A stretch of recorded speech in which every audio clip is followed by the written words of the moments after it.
Good afternoon everyone. Good afternoon sir. मेरा नाम गजेंद्र कुमार है। केरल स्किल अकेडमी में आरएससी का ट्रेनर हूँ। आपका एक बार फिर से स्वागत है केरल अकेडमी में और हमारे यूट्यूब चैनल पर। तो आज का हमारा टॉपिक है हीट।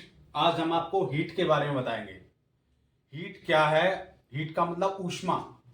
ऊष्मा क्या है, कितने प्रकार की हीट होती है, एंड हीट ट्रांसफर मेथड कि ऊष्मा का जो स्थानांतरण करने की जो विधियां है वो कितने प्रकार की होती है, वो आज हम आपको बताएंगे। तो सभी ने अच्छे से समझना है। बड़े ही इंटरेस्टिंग तरीके से आज हम आपको बताएंगे, बड़े ध्यान से। बहुत ही इंटरेस्टिंग टॉपिक है। समझ में आ रहा? मेरी वॉइस क्लियर है? जी सर। चलो वीडियो स्टार्ट करते हैं। हमारा टॉपिक है हीट। तो सबसे पहले हम हीट के बारे में समझेंगे कि हीट क्या है। हीट या ऊष्मा, इंग्लिश में हम इसको हीट कहते हैं, हिंदी में हम इसको ऊष्मा कहते हैं। ऊष्मा एक प्रकार की ऊर्जा है। ऊष्मा एक प्रकार की ऊर्जा जो कि गर्म से ठंडे की ओर बहती है। जैसे हमारी बॉडी को एनर्जी कहां से मिलती है? खाने से मिलती है, खाने पीने से मिलती है जी। तो हमारी बॉडी क्या वर्कआउट करना स्टार्ट करते हैं। ऐसे ही सर्दियों में अगर हम कपड़े स्वेटर जैकेट ना पहने तो क्या हमको ठंड लगेगी? सर्दी लगेगी जी। तो जब हम सर्दियों में क्या स्वेटर जैकेट वगैरह पहनते हैं तो उससे हमारी बॉडी को हीट मिलती है, एनर्जी मिलती है, जिससे कि हमारी बॉडी को ठंड नहीं लगती। तो वही है, वो एक प्रकार की क्या है, उसमें एक प्रकार की ऊर्जा है जो गर्म से ठंडे की ओर बहती है। मतलब इसका हीट का बहने का एक नियम है, जो हीट फ्लो, इसका एक रूल है, नियम है कि ऊष्मा किधर से किधर की तरफ बहती है। Heat always flow from higher temperature body to lower temperature body. If it flows lower temperature body to high temperature body, some sort of work has to be done. मतलब ऊष्मा सदैव उच्च तापमान से निम्न तापमान की ओर बहती है, और निम्न तापमान से अगर ऊष्मा को निम्न तापमान से उच्च तापमान की ओर बहाना है तो कुछ हमें मैकेनिकल कार्य करना पड़ेगा। तो इसी के साथ देखो, अब आपको ये मैंने आपको हीट के बारे में बताया कि एक प्रकार की ऊर्जा है। अब बात करते हैं हम टाइप्स ऑफ हीट। हीट हमारी कितने टाइप की होती है, कितने प्रकार की हमारी ऊष्मा होती है, तो वो आपने समझना है अच्छे से। हमारी ऊष्मा दो प्रकार की होती है। कौन सी? दो प्रकार की। नंबर एक सेंसिबल हीट और नंबर दो लेटेंट हीट।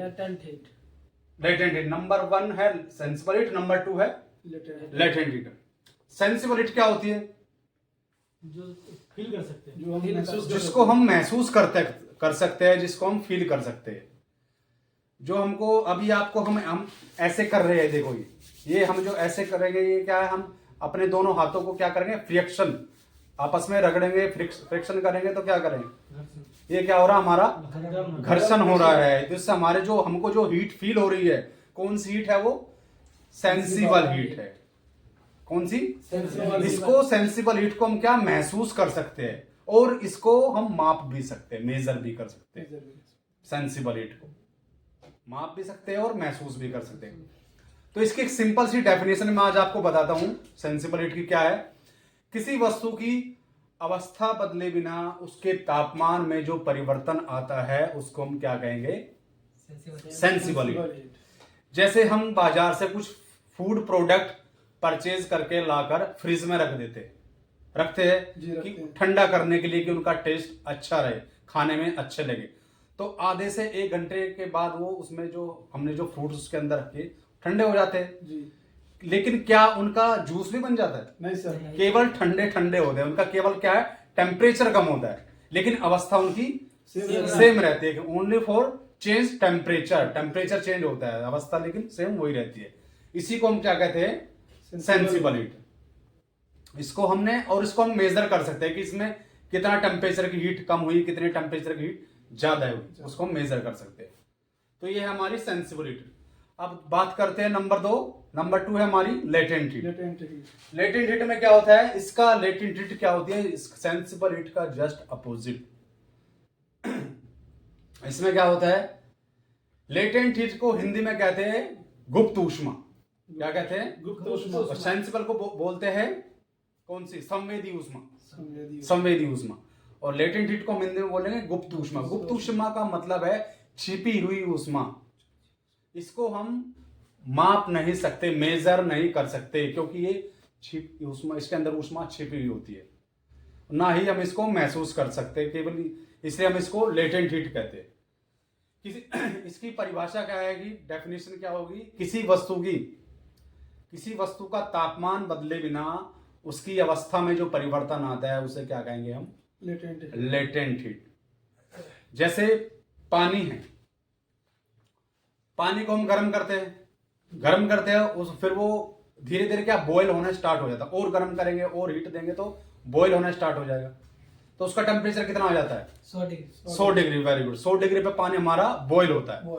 लेकिन 100 डिग्री के बाद भी वो क्या, बॉयल होने के बाद भी वो उसको हम हीट अगर देते रहते हैं, वो उबलता रहता है, लेकिन टेम्परेचर उसका 100 ही है, 100 ही है, लेकिन उसके बाद भी वो उबल रहा है। और उबलने के बाद क्या होता है, बॉयल होने के बाद उसकी में से क्या वो गैस वेपर बन के उड़ना शुरू कर देते हैं, वो वाष्प बन के, भाप बन के वो उड़ना शुरू कर। लेकिन अब इसमें क्या है, 100 डिग्री पे पानी है और भाप भी बन रहा है, टेम्परेचर सेम है, 100 डिग्री पे पानी उबल रहा है, लेकिन क्या अवस्था चेंज हो रही है, पानी से भाप बन रही है, वेपर्स बन रही है, तो उसको हम कौन सी हीट कहेंगे, लेटेंट हीट। समझ में आ रहा जी सर। तो एक दो हीट मैंने आपको बताई, सेंसिबल हीट और लेटेंट हीट। अब बात करते हैं इसके मेथड के बारे में, हीट ट्रांसफर मेथड। अब हीट ट्रांसफर मेथड के बारे में हम आपको बताते हैं कि हीट ट्रांसफर मेथड क्या है, ऊष्मा के स्थानांतरण करने की विधियां। ऊष्मा स्थानांतरण क्या होता है, जब ऊष्मा को एक वस्तु से दूसरी वस्तु की ओर प्रवाह करती है तो उसे क्या कहते हैं हम, हीट ट्रांसफर। जब ऊष्मा एक वस्तु से दूसरी वस्तु में ट्रांसफर होती है क्या बोलेंगे, हीट ट्रांसफर। तो हीट ट्रांसफर के हमारे कितने, 3 विधियां होती है। कितनी, 3 विधियां होती है। नंबर 1 होती है हमारी कंडक्शन। सबसे पहले हमारी कंडक्शन मेथड। इसको आप हिंदी में क्या कहेंगे, कंडक्शन को कहेंगे हिंदी में चालन विधि। कौन सी, चालन विधि। चालन में क्या होता है, इसमें हीट कैसे ट्रांसफर होती है, या अभी आपने अच्छे से समझना है, बहुत ही सिंपल तरीके से। कोई भी पदार्थ होता है, बिना पदार्थ किस चीज से बनता है, अणुओं के माध्यम से। हर पदार्थ के अंदर क्या होता है, अणु। और पदार्थ हमारा, मैंने आपको बताया था, 3 अवस्थाओं में पाया जाता है, सॉलिड, लिक्विड एंड वेपर। तो जब इसमें जैसे क्या है, अभी कंडक्शन विधि में क्या है, ये आपको क्या है, एक रोड, ये पेन है, अगर मैं इसको भी गर्म से क्या मार्कर है, मैं अगर मैं यहाँ से इसको हीट करूंगा तो क्या होगा, यहाँ से धीरे धीरे पीछे की तरफ जाएगी इधर से, क्योंकि ज्यादा से, मैंने अभी इसका नियम क्या है, ज्यादा से कम की तरफ हीट जा रही है। तो इसमें जो क्या है, जो रोड जो होती है, लोहे की रोड या जो भी है, क्या है, वो सॉलिड होती है। सॉलिड में क्या होता है, उसके जो अणु आपस में एक दूसरे से मिले रहते हैं, ठोस जुड़े रहते हैं। तो उसमें क्या होगा, जब मैं इसको यहाँ से गर्म करूंगा, हीट देंगे, तो क्या होगा, इसका अणु दूसरे को हीट देगा, दूसरा अणु तीसरे को देगा, तीसरा चौथे को देगा। तो अणुओं के माध्यम से जो हीट फ्लो हो रही है उसको कौन सी विधि कहते हैं, कंडक्शन विधि। तो इसी मेथड से धीरे धीरे क्या पूरी रोड ये गर्म हो जाएगी। तो इसमें कौन से मेथड, कौन से माध्यम से हो रहा है, अणुओं के माध्यम से, मोलिक्यूल्स, इसको आप बोलते हैं मोलिक्यूल्स के माध्यम से हमारी कंडक्शन विधि में हीट ट्रांसफर होती है। अब बात करते हैं हम नंबर 2, कंडक्शन के बाद कौन सी आती है, नंबर 2 कन्वेक्शन मेथड। नंबर 2 कौन सी है, कन्वेक्शन। इसको हिंदी में बोलते हैं संवहन विधि। संवहन विधि में क्या होता है, इसमें जो हीट ट्रांसफर करने का जो माध्यम है वो क्या है, हवा और पानी। हवा और पानी के माध्यम से उसमें हीट ट्रांसफर होती है। इसमें अणुओं के माध्यम से नहीं होती, इसमें एयर एंड वाटर दोनों के माध्यम से हीट ट्रांसफर होती है। जैसे एक रेफ्रिजरेटर है, रेफ्रिजरेटर का दरवाजा जब हम ओपन करेंगे तो क्या आपको महसूस होता है कि अंदर की कूलिंग बाहर निकल रही है, लगता है ऐसा ठंडा, आपको कूलिंग फील होती है, लेकिन ये ऐसा नहीं है। अभी मैंने आपको बताया था कि हीट का, ऊष्मा का बहने का एक नियम होता है, गर्म से ठंडे की तरफ, मतलब high temperature to lower temperature. जैसे ही हम उसका रेफ्रिजरेटर का दरवाजा ओपन करते हैं तो क्या होता है, बाहर की हीट, वेरी गुड, अंदर चली जाती है। बाहर की हीट अंदर जाएगी तो क्या होगा, अंदर जो उसका अंदर जो आइस होती है, जो आइस जमी रहती है, वो क्या हो जाए, धीरे धीरे मेल्ट होना स्टार्ट हो जाती है। तो अंदर जो हीट गई है दरवाजा ओपन करते ही किसके माध्यम से गई, एयर के माध्यम से। एयर अंदर चली गई तो वो क्या होगा, वो उसका मतलब जो आइस है वो मेल्ट होना होगी, मेल्ट होना स्टार्ट हो गई और वो पानी बनकर हमारा लिक्विड बनकर वो सीधा बाहर आ जाएगा, पिघल कर मेल्ट होकर सीधा बाहर आ जाएगा। तो इसमें कौन सी विधि, इसमें कन्वेक्शन मेथड इसके अंदर यूज हुई हमारी, कौन सी, कन्वेक्शन। इसको बोलते हैं संवहन विधि। इसमें हीट को ट्रांसफर करने का, उष्मा को स्थानांतरण करने का जो माध्यम है एयर एंड वाटर। अब हम बात करते हैं नंबर थर्ड कौन सी आती है हमारी, रेडिएशन मेथड। नंबर थर्ड कौन सी है, रेडिएशन मेथड। रेडिएशन मेथड में जो ऊष्मा को स्थानांतरण करने का जो माध्यम है, हीट ट्रांसफर करने का जो माध्यम है वो कौन सी है, रेडिएशन का मतलब क्या है, किरणें। रेडिएशन के माध्यम से, जिसको हिंदी में हम बोलते हैं किरणों के माध्यम से, किरणों के माध्यम, किसी इसमें लिखा है किसी माध्यम के प्रवाह करते हैं जैसे सूर्य की रोशनी। इसमें इस विधि में ऊष्मा सीधी बिना किसी माध्यम से के प्रवाह करती है जिससे सूरज की रोशनी। सूरज की रोशनी कैसे है, गर्मी में आप जैसे हम चलते हैं रोड पे, जब ज्यादा ही गर्मी, ज्यादा ही टेम्परेचर होता है, हमें छाता भी लेकर चलना पड़ता है, ऊपर से छाता लेकर चलते हैं।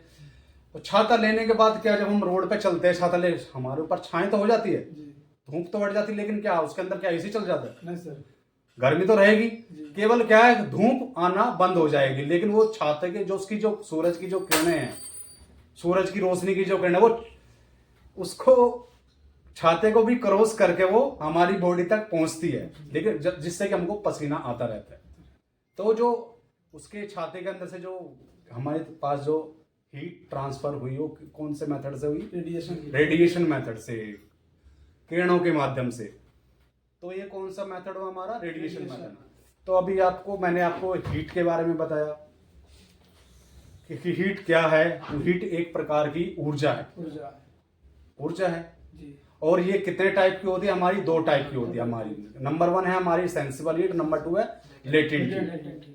और हीट ट्रांसफर मेथड आपको मैंने बताए, पहला कौन सा है, कंडक्शन, कन्वेक्शन और रेडिएशन। अब एक मैं एक सिंपल एग्जांपल के द्वारा आपको बता रहा हूँ। देखो ये आपको वेरी गुड जो आप बता रहे हो, देखो कितना, ये देखो आपको एक पिक्चर के जरिए वो आपको सारा क्लियर हो जाएगा। इसमें एक लोहे की रोड है, देखो दिखाई दे रहा है। कंडक्शन मेथड में क्या है, हम लोहे की रोड को हीट दे रहे हैं यहाँ से, तो हीट कहाँ से, ये हाई से लो की तरफ जाएगी। अब ये इसको उठा के मैं इधर तो लेके नहीं आऊंगा, वो धीरे धीरे हीट कहाँ जा रही, पीछे की ओर जा। तो इसमें जो हीट ट्रांसफर हो रही है किसके माध्यम से, अणुओं के माध्यम से। क्योंकि लोहे की रोड मैंने अभी आपको बताया क्या पूरे आपस में ठोस होते हैं, एक दूसरे से केमिकल बॉन्ड से, रासायनिक क्रिया से आपस में जुड़े रहते हैं। तो वो धीरे धीरे आपस में इधर जाएंगे तो क्या पूरी रोड क्या गर्म हो जाएगी। ये कौन सा मेथड है हमारा, कंडक्शन मेथड है। और आपको दूसरा है कन्वेक्शन मेथड। कन्वेक्शन मेथड में जो हीट जो हमारे हाथों तक पहुंच रही है वो हवा के माध्यम से पहुंच रही है, रोशनी के माध्यम से पहुंच रही है, हवा के माध्यम। तो हमारे क्या हाथों वो हमारे हाथ महसूस हो रहा है गर्म हो। लेकिन हम जो साइड में जो इसके हीट के साइड से जो हम हाथ कर रहे हैं, तो वहां पे कौन सी जा रही है हमारी, रेडिएशन के माध्यम से, किरणों के माध्यम से हमारे हाथ गर्म हो रहे हैं। तो तीनों चीजें आपको क्लियर हुई होगी बहुत ही अच्छे से, बहुत ही सिंपल तरीके से, एग्जांपल से, एनिमेशन से, वीडियो से, पिक्चर से आपको समझाया सारी चीजें। Heat, types of heat and heat transfer method, ये बहुत ही इंपॉर्टेंट टॉपिक है। आपको जब आप फील्ड में जाओगे, फील्ड में काम करोगे, तो इससे रिलेटेड आपको बहुत कंप्लेंट जो आपको फील्ड में मिलेगी, तो उसको सॉल्यूशन करने में ये आपकी बहुत मदद करेगी, आपकी हेल्प करेगी। क्योंकि क्या है, हमारा जो काम जब कस्टमर डीलिंग करते हैं, तो हमारा जब उसमें रूम के अंदर एसी लगाते हैं, तो रूम के अंदर से हमें क्या निकालना होता है, हीट। हमारा काम करना, हमारा किसके ऊपर काम करना होता है, हीट के ऊपर। जब तक उस रूम की हीट नहीं निकालेंगे तो वो कमरा ठंडा नहीं होगा। इसलिए आपको पहले हीट के बारे में पता होना बहुत जरूरी है कि हीट क्या है, कितने टाइप की होती है, और उसके ट्रांसफर करने के जो मेथड है वो कितने हैं। अभी सारा आपको डिटेल में बताया, तो आपको बहुत अच्छे से समझ में आया होगा, बहुत ही अच्छे से। तो ये आज का हमारा टॉपिक क्लियर हुआ। फिर अगले नेक्स्ट वीडियो आपको नए टॉपिक के साथ मिलेंगे, तब तक के लिए धन्यवाद।